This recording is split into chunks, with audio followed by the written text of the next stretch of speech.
முபீன் 7 நிமிஷம் video record பண்றான். ISIS caliphate சிரியால இருக்கிறான். வீடியோ ரெக்கார்ட் பண்ணி 7 நிமிஷம் வீடியோ விரைவில் வெளியே வரும், நீங்க பாப்பீங்க. அது வெளியிட்டா ரொம்ப தப்பா போய். அந்த வீடியோல சொல்றான் எப்படி கழுத்தை அறுக்க வேண்டும், இஸ்லாம் மதத்தை நம்பாதவர்களை கழுத்தை எப்படி அறுப்பது, எப்படி கொலை பண்ணணும், ஃபக்கீர் எப்படி கொலை பண்ணணும். 7 நிமிஷம் வீடியோ ரெக்கார்ட் பண்ணி, அது பேரு பையத் அப்படிம்பாங்க. பையத் தீவிரவாதத்துல ISIS அது பேரு பையத். ஒருக்கா நீங்க பையத் கொடுத்துட்டீங்கன்னா நீங்கள் உங்களை அர்ப்பணிக்கின்றீர்கள் என்று அர்த்தம். பையத் பண்றான். எப்ப பண்றாங்க? அக்டோபர் 19ஆம் தேதி, 4 நாளைக்கு முன்னாடி ஒருத்த பையத்து கொடுக்கிறான். 7 நாள் 7 நிமிஷம் வீடியோ போடுறான்.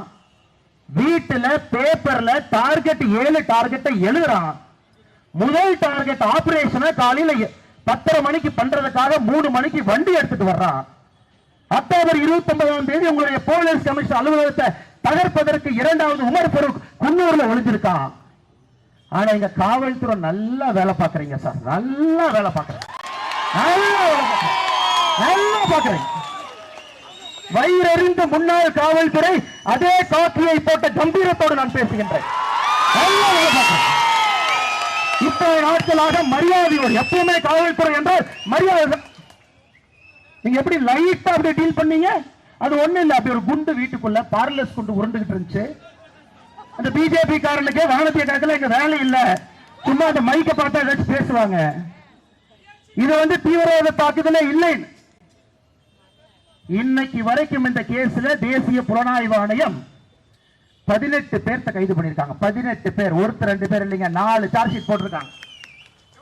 இன்னைக்கு பாருங்க, தெய்வத்தினுடைய அழைப்பு போல இந்த நிகழ்வுக்கு வருவதற்கு முன்புதான் நான், வானதி அக்கா உள்ளிட்ட எல்லா தலைவர்களும் அமித்ஷா கிட்ட சொன்னோம், கோயம்புத்தூருக்கு NIA வேண்டும் என்று. இப்பதான் அமித்ஷாஜி பதில் கடிதம் இன்னைக்கு வந்து கைக்கு, அதை பரிசீலனை செய்கின்றேன்.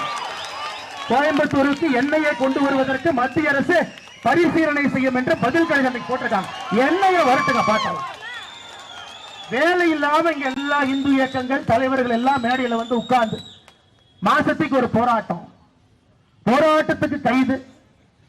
நைட்டு 11 மணி வரைக்கும் பெண்களுக்கு குழந்தைகள் இருப்பாங்க, குட்டிகள் இருப்பாங்க, அமைதியான முறையில் போராட்டம் பண்றோம். அது பரிசு என்னன்னா, அப்படியே பிடிச்ச மண்டபத்தில் 11 மணி வரைக்கும் வச்சா அடுத்த முறை பெண்கள் கைதுக்கு பயந்து வரமாட்டாங்க, ஆம்பளைங்களும் கைதுக்கு பயந்து வரமாட்டாங்க. இங்க பாருங்க, பாஷா அவர்களை பத்தி பேச மாட்டாங்க, அவர்கள் தான் நான் சொல்லுவாங்க. காரணம், இந்த பெரியவங்க எல்லாம் நீ வளர்த்தது அப்படி, யாராக இருந்தாலும் அவர்கள் சொல்லணும்.